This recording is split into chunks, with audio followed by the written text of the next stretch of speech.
Hello, my name is Julie Miller from genderrevolution.co.uk, and in this video I'll be describing my experience of coming out as transgender, and in doing so hopefully I can assist other people in a similar situation and provide some interesting thoughts and direction in respect to their transition from the unwanted and bothersome gender presentation they're currently experiencing to one that they feel more comfortable with. Whether that's transitioning totally from one binary gender to another, man to woman or woman to man, or to a non-binary gender expression, and indeed whether their goal is to transition on a full-time or a part-time basis, depending on ongoing health, lifestyle, relationship issues, or indeed the size of their bank balance. I've been openly transgender for nearly 50 years. Yes, under these multi-layers of foundation of primer, undercoat, top coat is a 60-year-old human being. And I've always presented either a non-binary or a binary transition away from my birth gender, which was a boy. In my childhood days, the words transgender and non-binary were only used in scientific research by sexologists behind closed doors, in darkened laboratories, bristling with electronic conversion therapy machines, menacing looking surgical instruments straight out of a torture chamber of a James Bond movie. For many years, through the 1980s, the 1990s, I presented myself as a very feminine guy. And latterly, I now present myself as you see in this video. I'm quite clearly transgender, and I have never passed as a woman. And if you think that I was born as a woman, then I'm sorry to inform you, dear viewer, you need to go to an optician. I'm going to describe some of the feelings I had when I was firmly in the closet about my desire to present myself in public and to society as a woman. But in those days, I only dressed as a woman in the secrecy and the security of my home. If you've turned onto this video purposely, you may be experiencing some of the feelings that I had. You may be experiencing them right now. Firstly, I felt fear.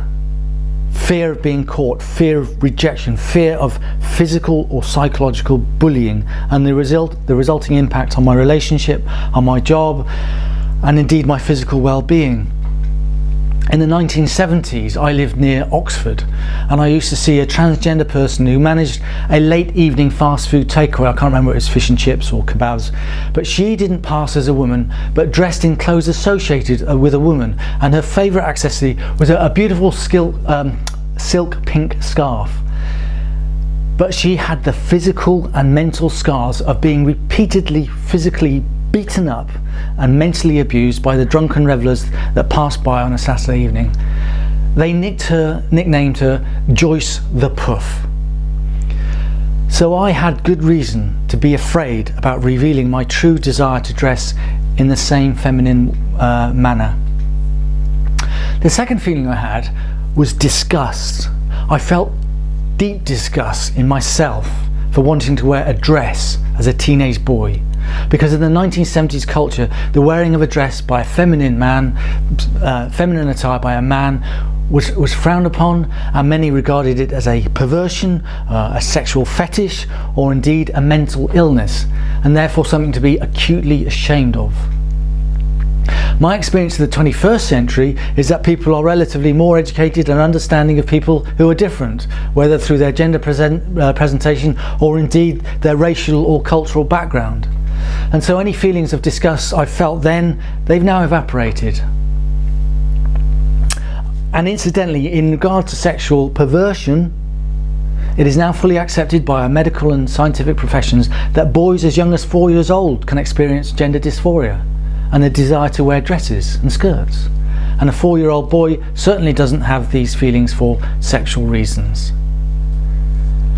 And unlike my childhood days, he doesn't have to feel disgust in himself for wanting to present femininely. The next feeling I had was loneliness. And again, in the 1970s and the 80s, most of the 1990s, there was no internet. We used to communicate using an ancient tool of a bygone age, pen and paper. And we used to engage in a social skill that is now nearing extinction, the art of conversation. And the nature of the secrecy of transgender culture meant that I felt I was the only boy in the world with these feminine feelings, and I felt very alone in the world. Thankfully, the intergalactic fibre optic highway that we now know as the World Wide Web means that no trans person nowadays should ever feel lonely. There's always friends out there in cyberspace to provide comfort and reassurance and friendship. The next feeling I had was denial, and for decades I was in a state of denial. And instead of accepting that my most comfortable gender presentation was that of a woman, I presented myself publicly as a very, very feminine man. I persuaded myself that I was just pushing the fashion, freedom frontiers of men's clothing, and I buried my true expression desires to a dark corner of my mind, and I tried to ignore them, but they continuously gnawed away at my conscious mind. They sapped the spirit from my living soul, and they caused me continuous anxiety and what the doctors now call gender dysphoria. And that brings me on to the next feeling that was really, really predominant: anxiety. And really the sum total of all these negative feelings meant that I could never feel content with who and what I was. And as the years passed, and as I reached the age of 50, hopefully the second half of my life, the most dominant feeling I had was anxiety, a deep, burning, gnawing anxiety, which led to suicidal intonations. My head felt like a nuclear explosion. I felt like I was heading for a mental breakdown. I knew I had to do something quickly, or my existence on this planet was coming to a premature end. I knew I had to come out as transgender. So, those are some of the feelings I experienced for many years. But gender dysphoria is a medical term for the negative feelings people experience in relation to their gender presentation. The word dysphoria is a Greek word for unhappiness, and indeed the opposite is euphoria, which means happy. So in reality, the word dysphoria represents a whole myriad of negative feelings associated with being transgender. The principles in this video are based on my own experience of coming out as transgender, which I did about 5 years ago at the tender age of 55.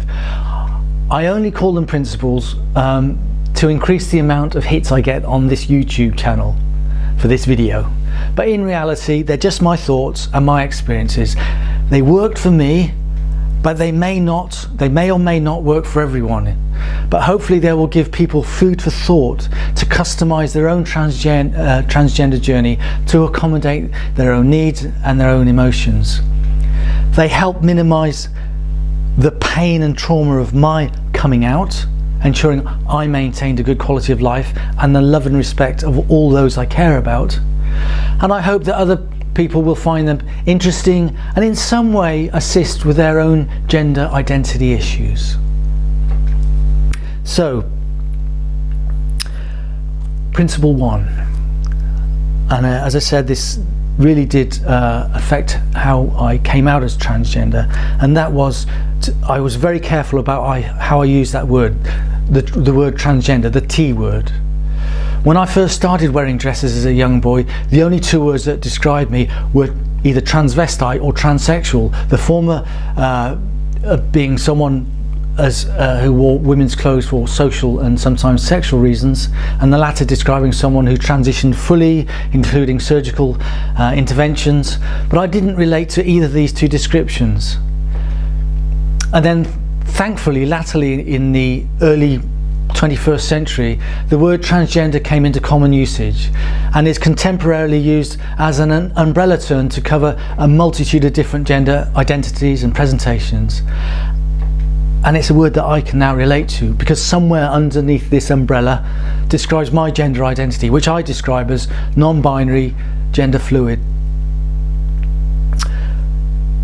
But because transgender is a new word in the English language, which obviously is relatively new, it is open to so much misinterpretation, and it means different things to different people, and as a result people may draw the wrong conclusions or make incorrect assumptions, and this can be to the detriment of the trans person. So my advice is, if you haven't told anyone yet that you're transgender, it may not be wise to use that word unless you're really confident they understand the true meaning of it as it relates to you. It's only transgender people that really understand and know the concept of transgender as it affects them. It may be a better option, as I found out, to apply the second principle, which is to focus on feelings. Transgender is not an illness, it's not a disorder, it's a state of being, like being born short or tall or musically gifted or left or right-handed. But the rejection by our culture of transgender people causes us negative feelings, some of which I've already described: depression, despair, loneliness, anxiety, fear, inadequacy, poor self-esteem. It's these negative feelings, or at least some of them, that I communicated to my friends, my family, and most importantly, my doctor. I left him to make the diagnosis that they were related to gender identity issues. So my advice to anybody is to communicate how you are feeling and leave it to the medical establishment to make the diagnosis that they are related to gender identity issues. And that takes me on to the third principle: medical authentication. People place blind faith in our doctors and trust that if the medical establishment authenticates a condition, it gives that condition validity. So I made an appointment with my GP. I discussed with him my negative feelings and the impact on my life, including relationships, mental stability, suicidal thoughts. I allowed the doctor to make the diagnosis that these were attributable to gender identity issues, and I was easily able to steer him that way because I just told him that my anxieties reduced when I wore various clothes as a source of comfort. I didn't accept superficial treatments like antidepressant tablets, and he realized I needed help from a mental health professional, a counselor, a psychotherapist, and eventually I was referred to a gender identity clinic and received a diagnosis by one of the leading gender identity experts in the UK, Dr. John Dean of the Laurels Gender Identity Clinic in Exeter. He wrote a letter and he stated that Julie is a trans woman, and it's in clear black and white. By taking this medical authentication approach, my friends and my family and other people who I deal with in the course of my life are more accepting of me as a transgender person because of the medical authentication gender dysphoria diagnosis. Principle 4, again, this is just my experience, but I use the word principle: show consideration. Once a person has been diagnosed as having gender dysphoria and wants to change their gender presentation to alleviate this condition, their friends, their family, and everyone else who they deal with will have a range of emotions, and some of them inevitably will be negative. I am married to a wonderful woman who I want to stay married to, and so I am very sensitive to her needs and feelings, because she has now unwillingly embarked on a journey into the unknown, and which can be an emotional roller coaster ride for her as much for me. So my advice for anyone who has friends and relatives who are impacted by their gender identity issues is to show them appropriate empathy and consideration, and this way you'll be joining them side by side on the journey that you've both now embarked upon. You'll be fighting on the same side rather than opposing sides. They will see this and hopefully in turn provide you with the empathy and the support that you need. And that brings me on to the next principle: don't rush. If you show signs that you hastily want to transition away from your current uncomfortable gender presentation to one that you desire, and your friends and family, they might become overly concerned or even angry with your over-enthusiasm, at the expense of their readiness to accept the new you. So take your time, try and move at a pace that they find more acceptable. And if it takes several years to get to your final destination, if you take your time, you'll arrive safe and robust, rather than ravaged and torn apart by the whole emotional roller coaster ride. And this leads on to the next principle, proportionality. Each transgender person's transition away from their unwanted gender presentation takes a different route and ends at different destinations. Some want permanent, full social, physical and legal changes, while others may only want partial and reversible changes. But from my experience of reading newspapers and social media, the focus is almost entirely on those transgender people who want total transition from one binary gender to the other. But that's not the case in transgender culture. There are many gender fluid and non-binary people. And the fact is, and this is a fact if you read the references, that only 25% to 40% have genital plastic surgery. I have set the expectations of my family and friends that my transition away from my bothersome masculine presentation is to a gender fluid and non-binary feminine presentation, and definitely not full social, legal, physical and irreversible changes. And I have set their expectations of what will happen to me in the months and years ahead. A brilliant book that I would recommend to anybody, it's linked on the website genderrevolution.co.uk. The book is called How to Jedi Mind Trick Your Gender Dysphoria by Felix Conrad. How to Mind Trick Your Gender Dysphoria. It's a great read, and it describes how to apply this sense of proportionality to the transition process. Principle number 7. Indulge in the trans culture.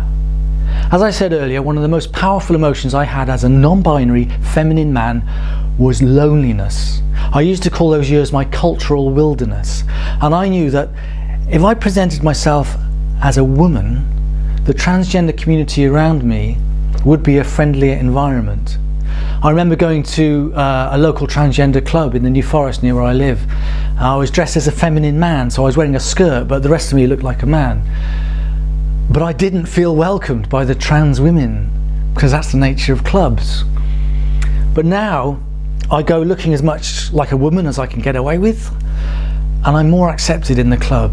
So my advice is to try and make friends with other trans people who you relate to, whether binary or non-binary, and ideally meet them physically, but if not, online.